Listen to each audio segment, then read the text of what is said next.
Bueno, amados, buenas noches. Retomo lo que extra micrófono estaba diciendo, que hoy vamos a iniciar con este tema sobre el cual hay todavía y persiste lastimosamente mucho velo, mucha mala interpretación, mucha imaginación, mucha conjetura. Si hay un tema que en mi parecer, amados, le ha causado división y profundos daños a la mentalidad de los creyentes, es este tema que queremos aclarar, iniciando hoy con el pastor Oscar Melo, que es el tema de la guerra espiritual, que como decía, este tema tal como lo conocemos o nos lo enseñaron, inclusive lo practicamos en algunos momentos, no está en la Biblia el tema.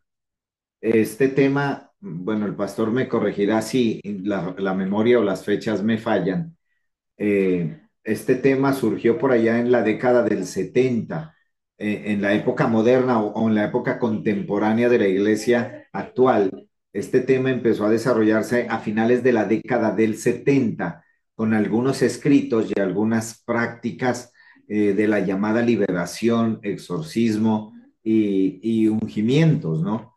Donde también se empezaron a hablar de nombres de demonios, de pactos, de maldiciones generacionales y todo ese tema que sé que en algunas regiones y ciudades y comunidades donde ustedes están, pues les va a servir como herramienta para que saquemos, amados, a las personas de la ignorancia y de las tinieblas que todavía en estos temas existen. Gracias a Dios, pues, podemos tener gente competente, gente estudiosa también, lo cual agradecemos, valoramos y reconocemos del pastor Oscar que nos comparte este material y este tiempo también. Entonces, mi pastor, si usted está listo, me dice acá ya todo está listo para la ponencia. ¿Está listo, pastor?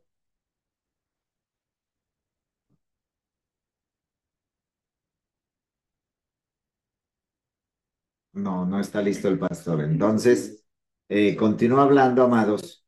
En el capítulo 6 de Efesios, donde el apóstol Pablo habla, ¿no? No especulativamente. Ustedes saben que el apóstol Pablo jamás habla especulando. El apóstol Pablo habla desde una exactitud y precisión del evangelio. Por eso él apropió el evangelio diciendo conforme a mi evangelio, lo cual implica, amados, un conocimiento vasto, un conocimiento maravilloso, un conocimiento que en la práctica le había servido al apóstol Pablo para poder brindar a los creyentes toda la precisión, toda la claridad.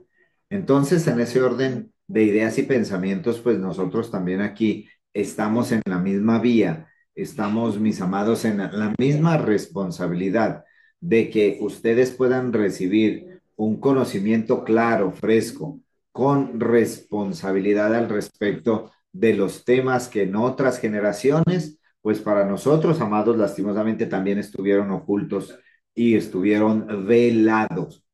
Así que decía que si mi pastor Oscar está listo, amado, acá ya está lista la ponencia, el PowerPoint está listo. Usted dirá, pastor, sí, ya estamos. Sí, amados, buenas noches. Ah, ¿Me bueno, escuchan bien? perfecto. Ahí se escucha muy bien, por favor, si puede dejarle el volumen ahí, está excelente. Sí, Entonces, perfecto. mis amados, como veníamos hablando del tema general del reino, tema central, el tema columna vertebral de esta edificación es traer claridad acerca de el avance, el establecimiento, la realidad y la verdad de el reino de los cielos expresado generacionalmente. Nosotros como generación, al alcanzar los confines de esta generación, pues no podemos de ninguna manera ni ser inferiores a la demanda del reino de los cielos, ni tampoco ser ajenos a la responsabilidad de traer claridad al respecto de los temas que implican la conciencia espiritual incorruptible de Cristo en el mundo para con la iglesia. Así que, mis amados, bueno, aquí mi pastor le cedo la palabra. Continúe, por favor, usted. Ok, amados, créame que iba a entrar al rato y el diablo no me dejó pastor. Me salí. Bueno, empezando este tema tan poderoso, quisiera traer como una anécdota de alguien que le sucedió esto, pastor, y es una realidad. Resulta que un hombre que dictaba un curso de teología, ¿sí? Lo llevaron a ministrar a una iglesia. En esa iglesia entró y apenas entró, cogió el micrófono y dijo con voz alta que miraba un ángel y que ese ángel estaba por la alabanza, entonces la gente caía. Después ese ángel se movía por las sillas y la gente caía, gritaba aleluya. Y bueno, una conmoción bien tremenda, hasta que al final dijo, bueno, yo veo el ángel, pero es el ángel de la muerte. Y esto es verdad, pastor, porque él explicaba a esa iglesia que lo que ellos habían sentido, habían vivido y habían visto, él lo provocó, ¿sí? Él lo provocó. Y él había hecho este experimento para ver cómo estaba la iglesia del día de hoy. Y sin lugar a dudas, pues eso es lo que vemos, ¿sí? Lo que se manifiesta pues en el mundo por causa de la ignorancia, de que a todo le dicen amén y a todo lo que pues está en las redes y a todo lo que está en la iglesia, eh, se cree que pues es algo que Dios ha traído. En este caso lo que usted dijo, pastor, ¿sí? Creo que la guerra contemporánea espiritual que habló usted nace con un libro, pastor, que se llama Él vino a libertar a los cautivos, de Rebecca Brown, que creo que lo sacó en los años 80, pastor. Y ese Por libro ahí. estaba velado en muchas congregaciones, porque al leer ese libro, y me atreví a leerlo alguna vez, literalmente pues se siente escalofríos y bueno, y no se lo recomiendo que lo lea porque literalmente lo mete en una, bueno, en algo de pensamientos negativos y lo primero Mi que advierte amado este pastor, libro, permítame, señor, yo hago la acotación ahí. Yo creo bien, que no solo usted, sino yo también leí el libro y a mí me fascinaban esos temas. Y lastimosamente, amado, ustedes saben que estamos aquí haciendo un contexto para adentrarnos en lo profundo, pues, de lo que el reino de los cielos produce. Pero quiero decir esto, el libro como una obra literaria humana es excelente porque provoca un pensamiento mitológico fuertísimo. Si usted, digamos, al débil en la fe de esos momentos, pues obviamente estábamos en una etapa o en un momento de la vida en donde no teníamos ningún conocimiento, niños espirituales. Y entonces uno cualquier cosa que era novedosa, pues le capturaba la mente, le capturaba el espíritu y luego uno ya empezaba a tener visiones, visionudo se volvía uno. Entonces, mi pastor, es cierto lo que usted dice. El libro producía un poderoso efecto sugestivo en la mente, aparte de quedar marcado con la mitología católico-evangélica, lo cual, amados, costó sangre, sudor y lágrimas quitarlo después. Siga, mi pastor. y lo que usted dice, pastor, la primera advertencia que dice el libro es que tiene que leerlo completamente, ¿no? Y hace que pues uno se enfrasque lo que usted dice, o sea, es un pensamiento y lo mete pues en esto del mundo espiritual, llamémoslo así, donde creemos pues que hay una mujer que escribió un libro y que a todos nos va a pasar lo mismo que está ahí y que el mundo espiritual es así. Desde ahí usted ve que nacieron profetas, nacieron apóstoles, nacieron gente especializada en la guerra espiritual.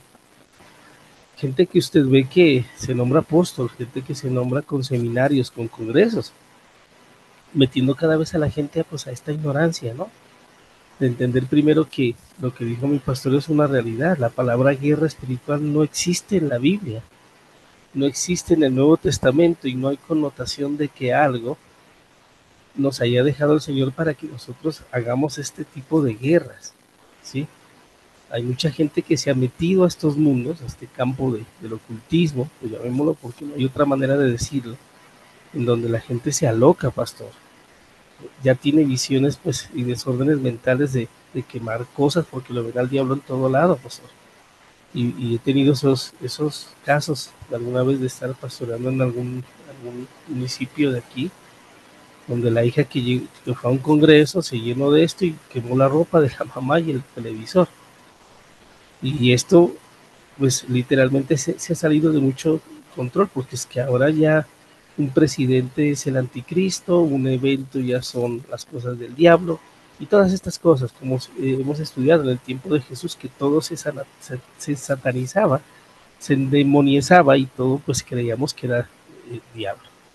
Entonces, entendiendo este punto de vista, y qué bueno que cada uno de nosotros indaguemos un poco sobre esto, porque esto no es antiguo, esto es nuevo, la onda del pentecostalismo, de las lenguas, de los milagros, de todas estas cosas, tienen solo una fecha de inicio, pastor, ¿sí?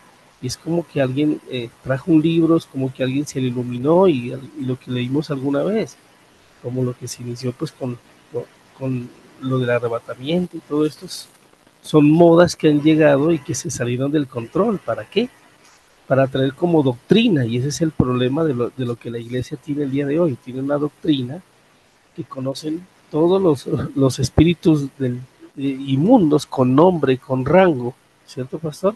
En dónde están los obeliscos y bueno, tantas cosas que la iglesia conoce, pero de Cristo, amados, están reprobados, literalmente.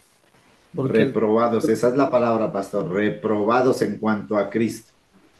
este conocimiento está velado a los ojos de las personas, porque pues literalmente estas son obras de las tinieblas.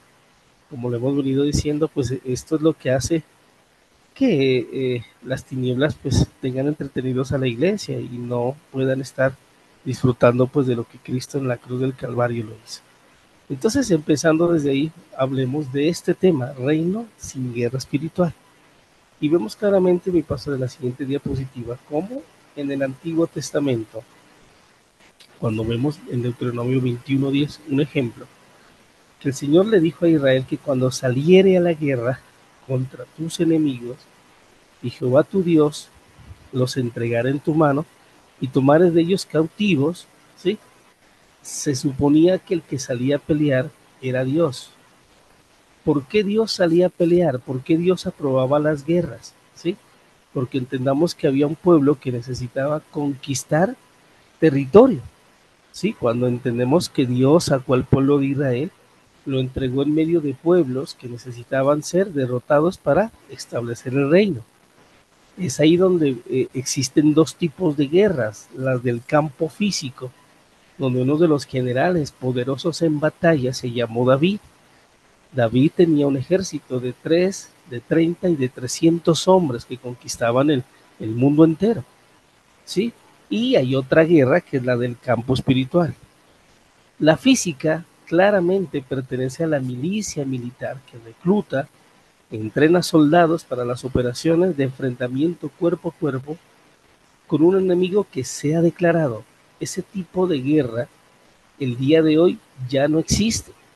Ya no existe que Dios pelea por una nación, por un ejército, porque ya no hay guerra, ya no hay con quién pelear. Es que esa sería la pregunta que deberíamos resolver.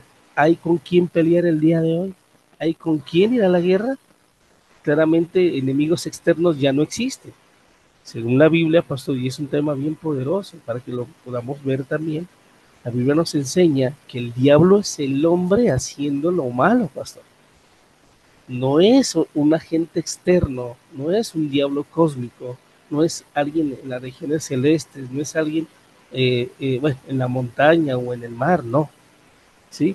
Si hay que entender esto de guerra, entendamos desde el concepto, donde Dios sí defendía la guerra que debía conquistar David, Josué, la que conquistó a través de Moisés, pero tenía un porqué. ¿Sí? Hoy no hay guerra entre países que Dios apruebe. ¿Sí? ¿Cómo Dios aprueba la guerra de un país? Matando a su propio prójimo. Entonces no puede haber, en este caso, a la aprobación de la guerra. En la siguiente diapositiva, pastor, me acompaña, ¿sí? A ver, ahí está. Sí.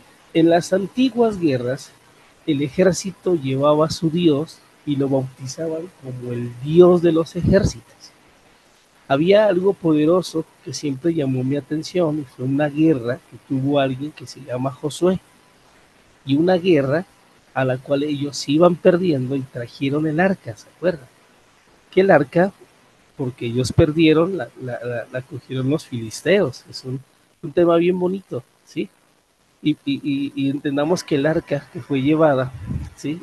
Por los filisteos, literalmente era esa forma de demostrarle a los israelitas que habían conquistado el más grande botín que tenía Israel, que era el arca del pacto.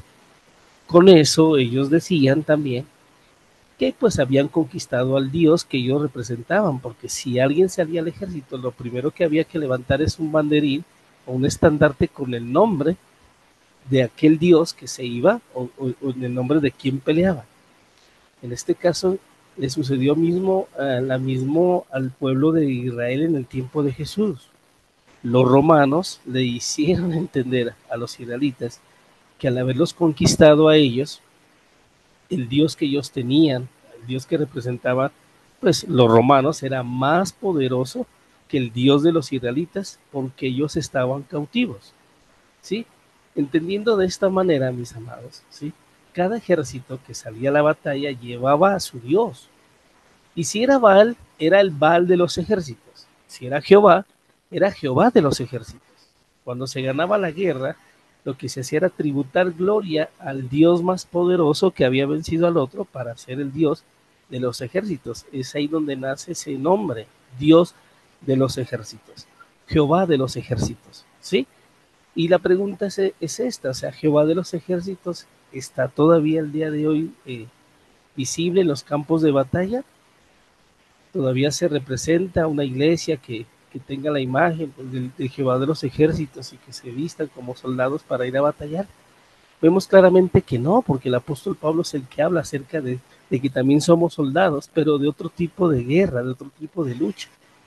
Entonces, una vez más, cuando se ganaba la guerra, se tributaba la gloria al Dios que se había representado y se le colocaba Baal o Dios o Jehová de los ejércitos, de ahí nace el nombre. Entonces, la milicia militar claramente es una lucha de carne y sangre, pero la milicia espiritual que no se refiere a la guerra con un diablo cósmico, con un diablo que se imaginan con cachos, con cola, con ángeles, con arcángeles, como si fuera ordenado, que es lo que tal vez uno aprendió en los seminarios de guerra espiritual.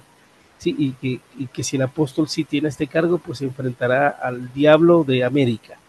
Si es pastor, pues le toca enfrentarse al diablo del departamento. Si es O de líder, la cuadra nomás, o de la cuadra. o de la cuadra, pastor.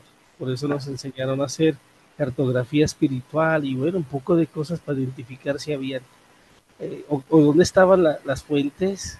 Pura eh, brujería, pastor. sí, señor, santerismo, brujería y ocultismo, que es lo que se dicta en esos seminarios.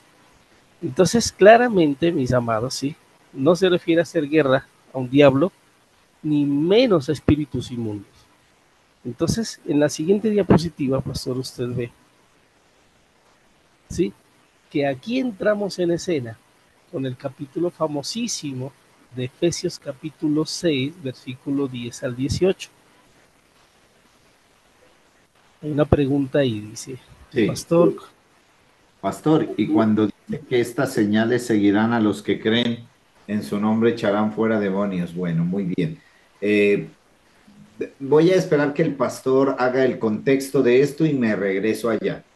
Siga, pastor. Termine este contexto y yo le respondo a Luzmán. ok, pastor.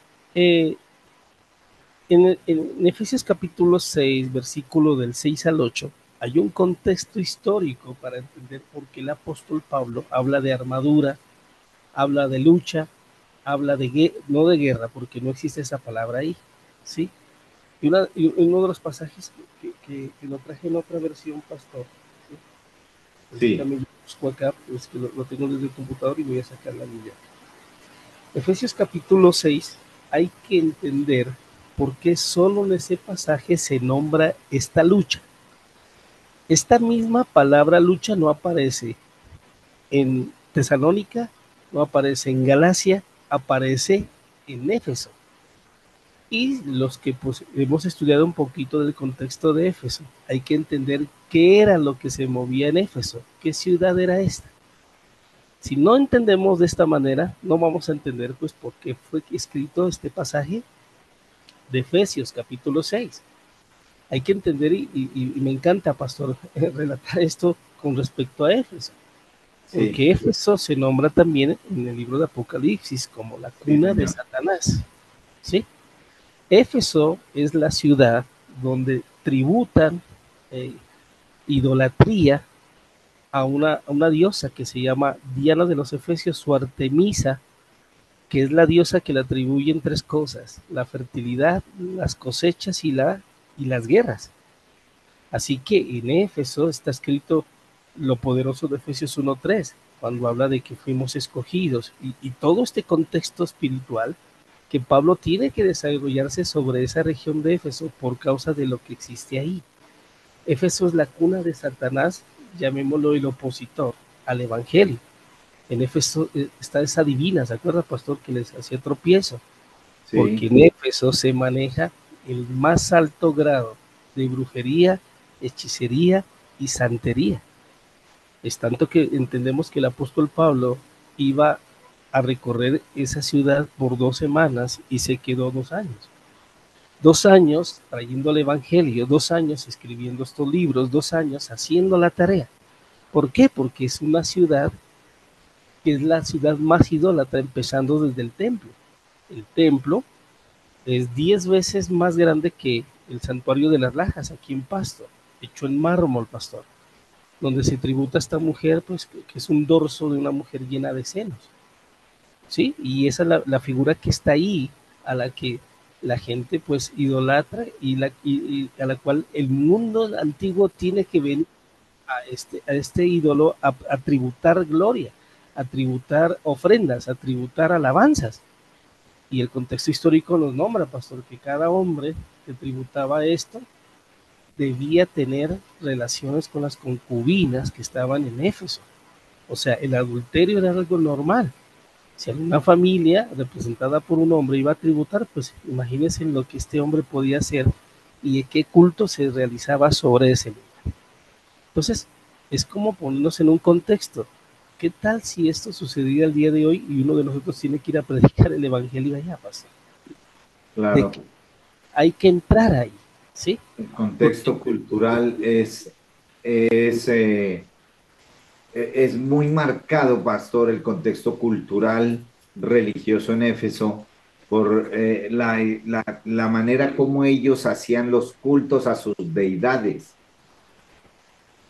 Entonces, verdaderamente Éfeso es una ciudad o una región con una marcadísima tendencia no solo a la idolatría y al paganismo, sino a las prácticas sexuales asociadas al culto a la fertilidad.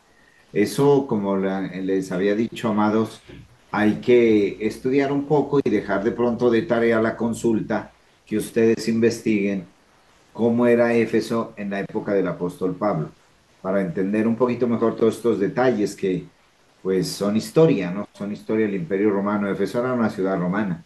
Siga, pastor.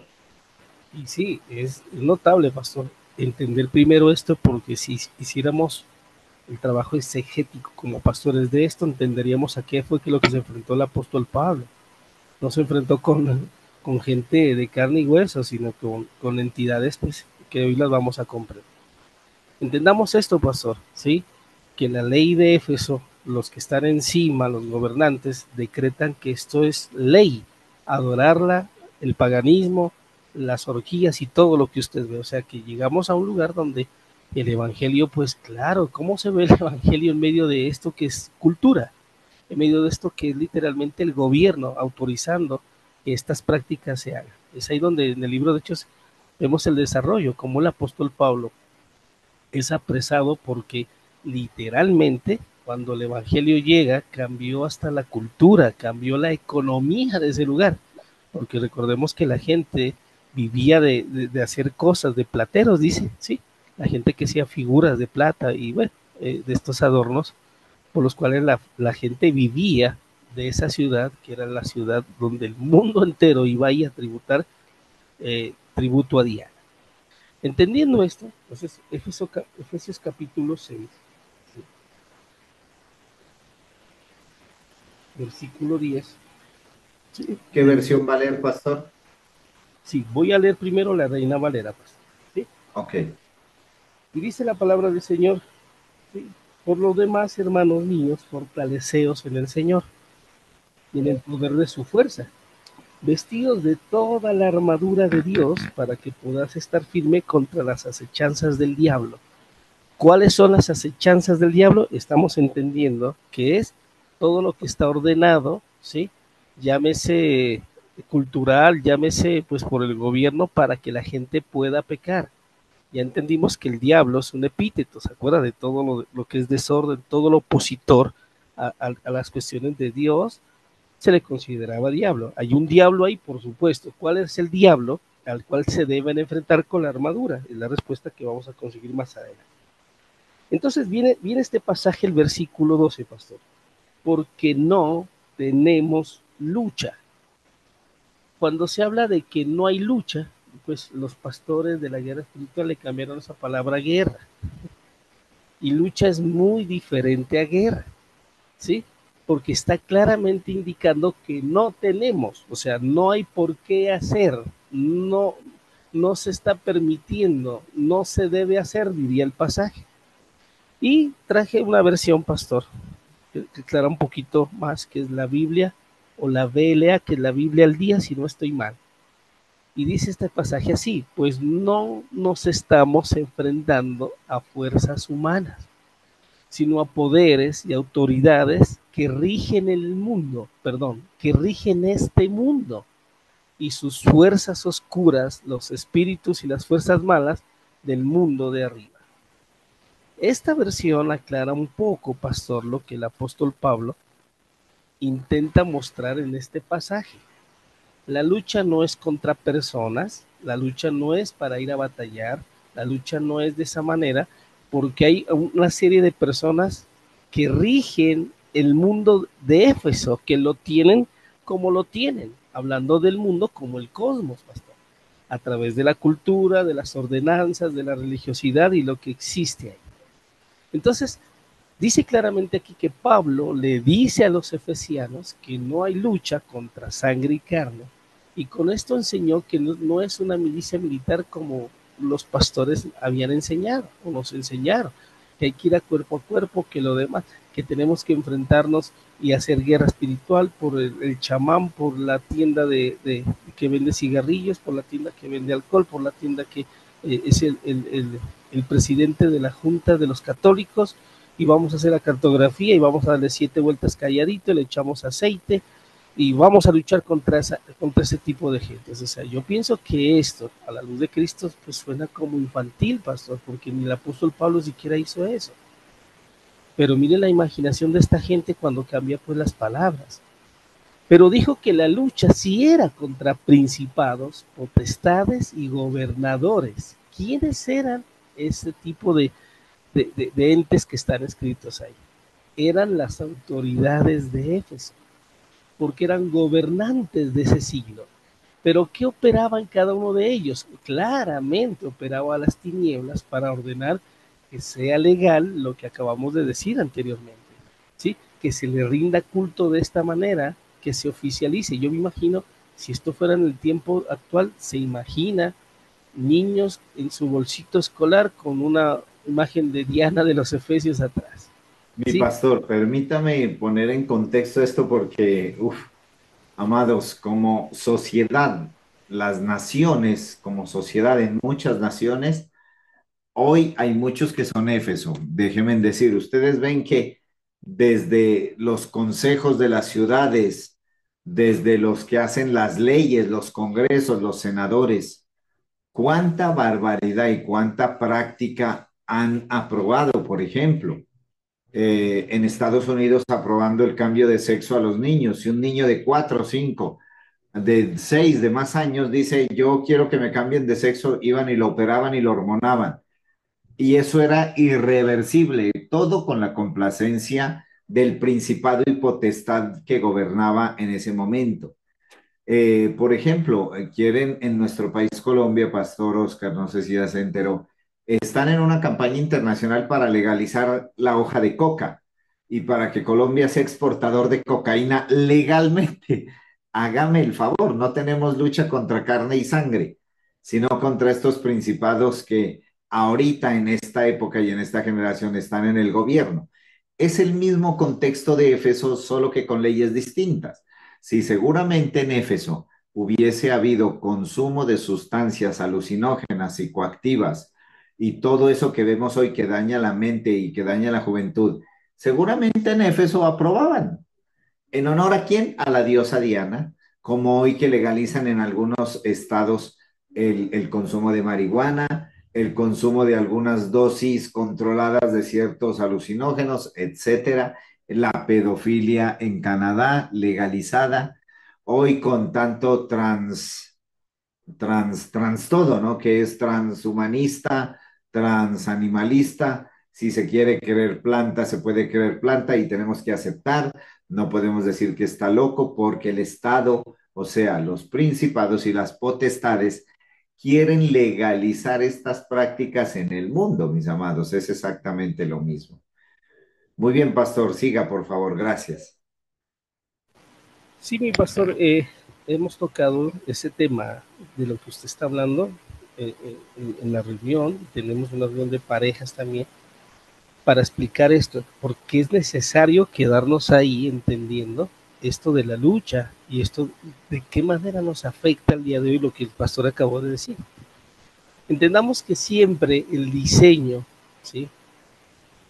De Dios, pues es el hogar y la familia. Pero usted ve que las tinieblas no es esto nuevo, esto es de tiempos bíblicos. Siempre se ha cambiado el uso natural, como dice el apóstol Pablo, de la mujer y del hombre. ¿Sí? Cuando vemos que se aprueba la homosexualidad, el sodomismo, el lesbianismo, ¿qué sucede, mis amados? ¿Qué cambia? Y en Éfeso es lo mismo, en Sodoma es lo mismo, en el tiempo de Lot lo mismo, en el tiempo de Noé lo mismo. ¿Qué hizo Dios con esos diseños antibíblicos aprobados inclusive en la ley? Ahí es donde vemos cómo Dios está en contra de todo antidiseño de lo que Dios ha creado, ¿sí? Y lo que usted dice, pastor, les enseñó a las parejitas, ¿sí?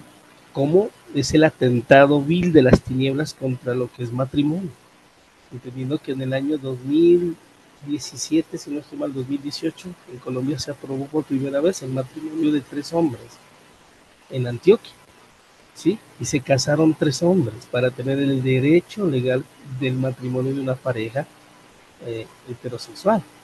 Y venía el proyecto, pastor, no sé si se ha aprobado ya, de que se pueden casar con un perro y con un árbol, entendiendo qué es casar, qué fue lo que cambió ahí, ¿sí? Y la iglesia y nosotros de qué manera estamos afectados, si tendremos lucha contra sangre y carne ahí o lucha contra los principados, por supuesto, porque son esos entes que dañan los diseños que Dios ha creado para que todo bien funcione. Diciendo de esta manera, Pablo explica quiénes son las autoridades de Éfeso llamados potestades, principados y gobernantes, qué era lo que operaba en ellos, el diseño de Dios, la sabiduría de Dios, o qué era lo que operaba. Claramente, pastor, en un líder que opere en las tinieblas, jamás Dios lo va a aprobar. ¿Cómo creemos que Dios va a aprobar a una persona que tiene los antidiseños de los diseños de Dios? Y en este caso entendamos pues qué son las tinieblas, pastor. ¿Sí? Principados y potestades, príncipes de las tinieblas. La siguiente diapositiva, mi pastor. Ya, mi pastor, entonces, para que no nos quede corto la siguiente diapositiva, les voy a invitar a que vuelvan a ingresar, por favor, porque ya aquí estamos sobre el tiempo aquí, entonces vamos a volver a ingresar, por favor, ¿sí? Ok.